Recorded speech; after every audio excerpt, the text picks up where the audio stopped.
I wish you happy Makar Sankranti all of you. Welcome to online Adda. सभी लोगों का स्वागत है हमारे चैनल पर। तो आज मैं पुनः आप लोगों के सामने उपस्थित हूँ और आज का जो वीडियो है यूपी ट्रिपल एस सी ग्राम विकास अधिकारी का जो प्रीवियस पेपर बना था उसी का मैं दूसरा भाग लेकर आया हूँ, यानी कि ये मेरा दूसरा वीडियो है जीके पर आधारित जो यूपी ट्रिपल एस सी में एग्ज़ाम में आया था। तो आइए देखते हैं किस टाइप के क्वेश्चन बने थे। आपको इससे एक आइडिया लग जाएगा कि किस प्रकार का प्रिपरेशन करना है। ठीक, तो चलिए स्टार्ट करते हैं अपने पहले क्वेश्चन के साथ।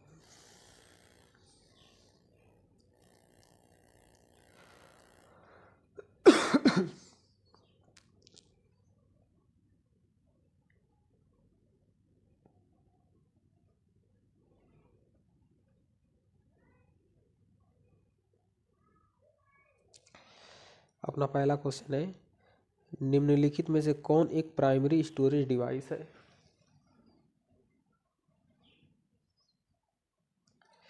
क्या पूछा है? निम्नलिखित में से कौन एक प्राइमरी स्टोरेज डिवाइस है? तो इसका सही आंसर हो जाएगा ऑप्शन नंबर बी,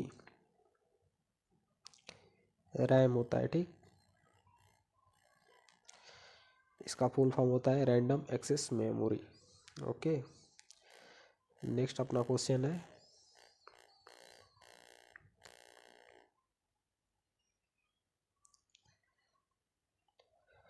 निम्न में कौन एक प्रोग्रामिंग सॉफ्टवेयर है? निम्न में कौन एक प्रोग्रामिंग सॉफ्टवेयर है? तो सही आंसर हो जाएगा visual basic. Option number D will be right. अगला क्वेश्चन है अपना, कंप्यूटर के संदर्भ में जिस तरीके से कोई विरोधी सिस्टम में प्रवेश कर सकता है और संभावित रूप से क्षति का कारण बन सकता है उसे क्या कहते हैं? तो इसका सही आंसर हो जाएगा ऑप्शन नंबर ए। ठीक, ऑप्शन नंबर ए क्या है? हमला सतह, यानी कि इसको अटैक सरफेस भी बोलते हैं। अगला अपना क्वेश्चन है, उत्तर प्रदेश में कृषि के लिए प्रयुक्त भूमि का प्रतिशत क्या है? ठीक, प्रयुक्त भूमि का प्रतिशत पूछ रखा है, तो ऑप्शन नंबर डी यानी कि 68.7 विल बी राइट। अगला अपना प्रश्न है, रामचरितमानस का कौन सा कांड यानी कि अध्याय सबसे छोटा है? तो इसमें है ऑप्शन नंबर बी सही, किष्किंधा कांड जो है सबसे छोटा है।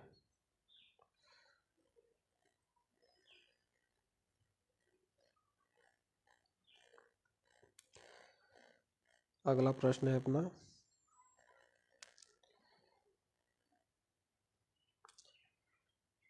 आलू के उत्पादन में भारत में उत्तर प्रदेश का स्थान क्या है? तो पहला स्थान है, option number A will be right. अगला प्रश्न है, उत्तर प्रदेश के किस जिले में किछौछा दरगाह शरीफ स्थित है? ठीक, option number C will be right, Ambedkar Nagar. अगला प्रश्न है, श्रीमती एन राजम का संबंध निम्नलिखित में से किस एक वाद्य यंत्र से है? ठीक, तो ये जो है श्रीमती एन राजम, ये जो है ये वायलिन से ये संबंधित है, श्रीमती एन राजम।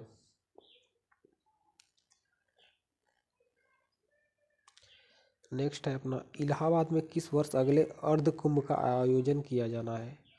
तो ऑप्शन नंबर ए। ठीक, यानी कि ओल्ड पेपर है तो उस समय के हिसाब से ये क्वेश्चन बना था। इलाहाबाद तो प्रयागराज हो चुका है, सभी लोग जानते होंगे इसका नया नामकरण हमारे मुख्यमंत्री योगी जी ने कर दिया है, प्रयागराज।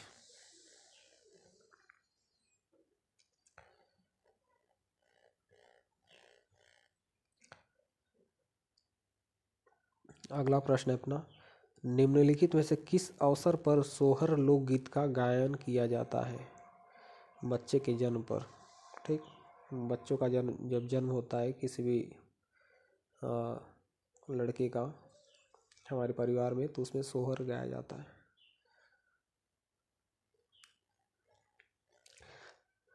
आप लोगों को बताना चाहूँगा कि मेरे चैनल पर ऑलरेडी वीडियो के जो भी पिछले वर्ष के प्रश्न पत्र थे मैं डिस्कस कर चुका हूँ, हिंदी का और जीके का।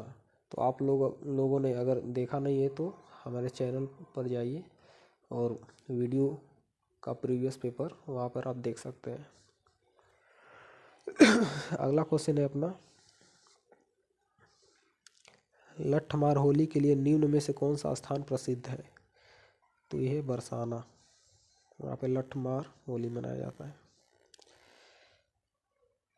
मिट्टी की बारात नामक कविता संग्रह के लेखक कौन है? तो ऑप्शन नंबर बी शिव मंगल सी सुमन। नेक्स्ट क्वेश्चन है अपना, निम्नलिखित में से किस शहर में सेंट्रल फुटवियर ट्रेनिंग इंस्टीट्यूट स्थित है? तो आगरा है। 2011 की गणना के अनुसार उत्तर प्रदेश के किस जिले की जनसंख्या सर्वाधिक है? तो ये है, पहला अपना है इलाहाबाद, दूसरा आगरा, तीसरा ऑप्शन देख लेते हैं,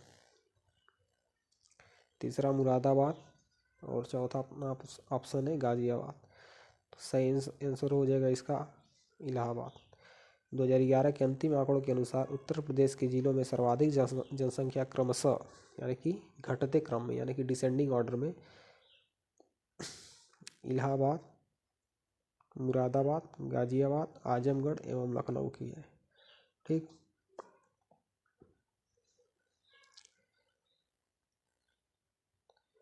अगला है, चोल अभिलेखों के अनुसार जैन सभाओं को दान में दिए जाने वाले भूमि को क्या कहा जाता था? जो जैन सभाओं का दान होता था उसमें दिए जाने वाले भूमि जो होता था उसको क्या कहते थे? तो पलिच्छांदम ये बोला जाता था। ठीक, अगला प्रश्न है अपना, किस शासक ने भारत में तुगलक वंश की नींव रखी? तो option number B Ghiyasuddin Tughlaq ने तुगलक वंश का नींव रखा था। इसकी शुरुआत कब हुई थी? 1320 ईस्वी में। ठीक, 1320 ईस्वी में इसकी शुरुआत हुई थी तुगलक वंश की। अगला प्रश्न है, निम्न में से किस शासक की मृत्यु उसके पुस्तकालय की सीढ़ियों से गिरकर हुआ? तो हुमायूं, ये ऑप्शन सही हो जाएगा। ठीक, कैसे हुआ था देख लेते हैं। हुमायूं की मृत्यु दिल्ली में दीन पनाह भवन में स्थित पुस्तकालय की सीढ़ियों से गिरकर हुई थी। लेनपोल ने हुमायूं पर टिप्पणी करते हुए कहा, हुमायूं जीवन भर लड़खड़ाता रहा और लड़खड़ाते हुए अपनी जान दे दी। अगला प्रश्न है, विश्व प्रसिद्ध मोर सिंहासन का निर्माण। मोर सिंहासन, ठीक, मोर सिंहासन का निर्माण और उसकी लाल किले में स्थापना निम्न में से किस मुगल शासक ने की थी? तो ऑप्शन नंबर ए शाहजहां ने की थी। अगला प्रश्न है, बोध गया एक महत्वपूर्ण बौद्ध तीर्थ केंद्र क्यों है? ठीक, बोध गया जो कि एक महत्वपूर्ण तीर्थ स्थल है, केंद्र मान सकते हैं, तो क्यों है, कारण क्या है? तो इसका ऑप्शन नंबर बी सही हो जाएगा, क्योंकि गौतम बुद्ध ने यहाँ ज्ञान प्राप्त किया था। ठीक, 6 वर्ष तक अथक परिश्रम एवं घोर तपस्या के बाद 35 वर्ष की आयु में वैशाख पूर्णिमा की एक रात पीपल वट वृक्ष के नीचे निरंजना, जिसको पुनपुन नाम से भी जानते हैं हम लोग, वृक्ष के नीचे निरंजना नदी के तट पर उर्वेला बोध गया में बुद्ध को ज्ञान प्राप्ति हुआ।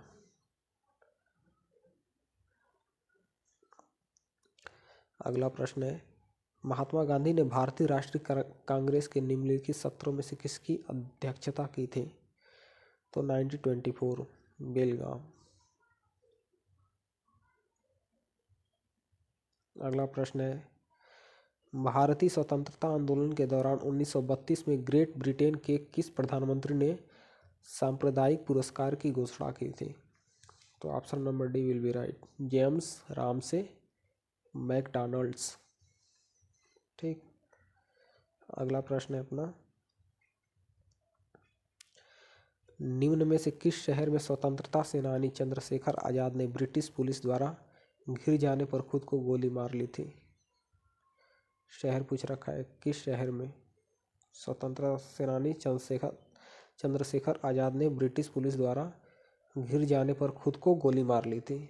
भोपाल, इलाहाबाद, दो ऑप्शन और है, कानपुर और जबलपुर। कानपुर और जबलपुर, तो ऑप्शन नंबर इसका हो जाएगा इलाहाबाद। ठीक, इलाहाबाद इसका सही हो जाएगा।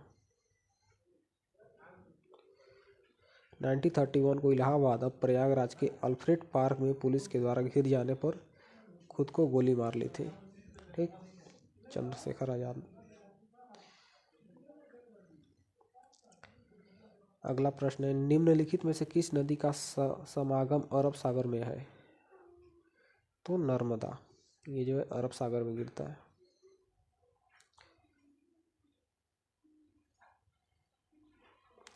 नर्मदा नदी कहाँ है? तो एमपी में, इतना याद रखिएगा, मध्य प्रदेश में है ये।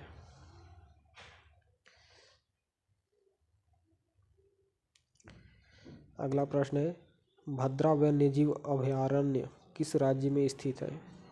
तो कर्नाटक में। अगला प्रश्न है, निम्नलिखित में से किस राज्य में भारत में जनसंख्या का घनत्व तो सबसे कम है? तो Arunachal Pradesh. Option number D will be right. अगला क्वेश्चन है, डेन्यूब नदी का उद्गम किस देश में है? तो जर्मनी में। Option number B. अगला प्रश्न है अपना, क्षेत्रफल के आधार पर सबसे बड़ा महाद्वीप निम्न में से कौन सा है?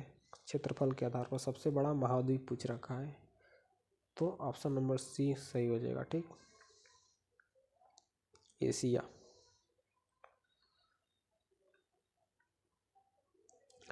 चमेरा बांध किस नदी पर बनाया गया है? ठीक, तो ये है ऑप्शन नंबर बी, रावी।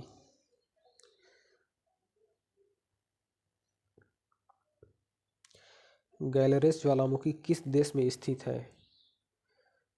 तो ये कोलंबिया में है। ठीक, ऑप्शन नंबर ए। अगला प्रश्न है, थोसेघर वाटरफॉल किस राज्य में स्थित है? तो थोसेघर वाटरफॉल जो है राजस्थान महाराष्ट्र में है। ठीक, ऑप्शन नंबर ए। अगला प्रश्न है, पृथ्वी की उत्तरी गोलार्ध में रहने वाली कुल मानव आबादी का अनुमानित प्रतिशत क्या है? ये 60, बी 70, तीसरा ऑप्शन है 80 और चौथा 90। तो सही आंसर 90 हो जाएगा, यानी कि D option will be right. अगला प्रश्न है, श्री रामनाथ कोविंद भारत के कौन से नंबर के राष्ट्रपति हैं? ये पूछ रखा है। डैश राष्ट्रपति हैं, तो ये 14वें राष्ट्रपति हैं। ठीक, यानी कि 14वें राष्ट्रपति थे उस समय। इसके बाद जो है द्रौपदी मुर्मू जी हैं, जो कि 15th नंबर की वो राष्ट्रपति हैं भारत की। ठीक, अगला प्रश्न है, भारत के संविधान के अनुच्छेद 243 फर्स्ट के अनुसार पंचायतों की वित्तीय स्थिति की समीक्षा के लिए वित्त आयोग का गठन कब किया जाता है? तो ये हर 5वें वर्ष की समाप्ति पर। अगला प्रश्न है, भारत के संविधान के डैश के अनुसार राष्ट्रपति के पास अध्यादेश जारी करने की शक्ति है? अनुच्छेद 123 यानी कि 123 में राष्ट्रपति को शक्ति है अध्यादेश जारी करने की। अगला प्रश्न है, राज्यसभा के मनोनीत सदस्यों की कुल संख्या क्या है, कितनी है? तो 12 है। अगला प्रश्न है, डैश को विधानसभा का सत्रावसान करने की शक्ति होती है? किसको होती है? राज्यपाल को। Option number A will be right. प्रथम मोबाइल ओपन एक्सचेंज जोन का उद्घाटन कहाँ किया गया था? तो नोएडा में किया गया था। Option number D will be right. अगला प्रश्न है 2018 के eighty Kirni FDI confidence index में भारत का स्थान क्या था? 11वां स्थान था।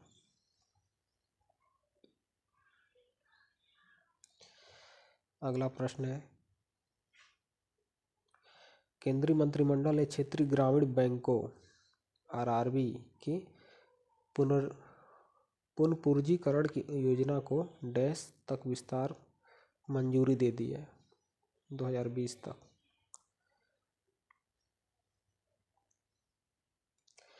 अगला प्रश्न है विश्व बाघ दिवस यानी कि वर्ल्ड टाइगर डे कब मनाया जाता है? तो 29 जुलाई को मनाया जाता है। Option number D will be right. अगला प्रश्न है भारत का पहला वैश्विक गतिशीलता शिखर सम्मेलन यानी कि ग्लोबल मोबिलिटी समिट कहाँ आयोजित किया गया था? तो ऑप्शन नंबर ए नई दिल्ली में। अगला प्रश्न है 143 निम्नलिखित सरकारों में से किसने सूर्य शक्ति किसान योजना का प्रारंभ किया है? तो गुजरात ने किया है।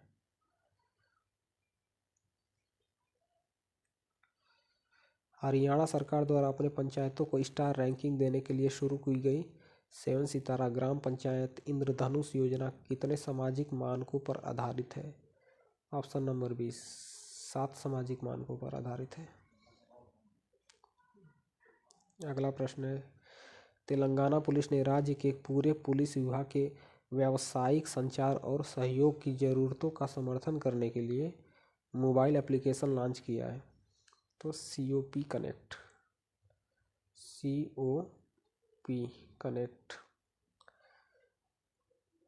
ठीक है, तेलंगाना सरकार ने लॉन्च किया है ये एप्लीकेशन है मोबाइल का। अगला प्रश्न है हाल ही में निम्नलिखित में से किसको त्रिपुरा का राज्य फल घोषित किया गया है? क्वीन अनानास को। ठीक, क्वीन अनानास को राज्य फल घोषित कर दिया है। कहाँ पर? त्रिपुरा राज्य में।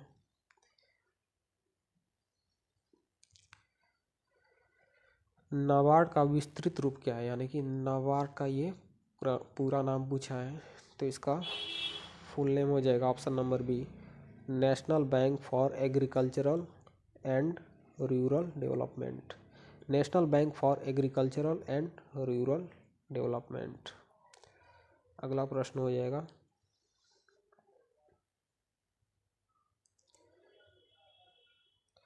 निम्नलिखित देशों में कौन सा दुनिया का सबसे बड़ा ट्रैक्टर बाजार है? तो ऑप्शन नंबर डी भारत। 27 से 29 सितंबर 2018 के दौरान Annapurna world of food India के 13वें संस्करण का आयोजन किस शहर में किया जाएगा? तो मुंबई में हुआ था उन दिनों।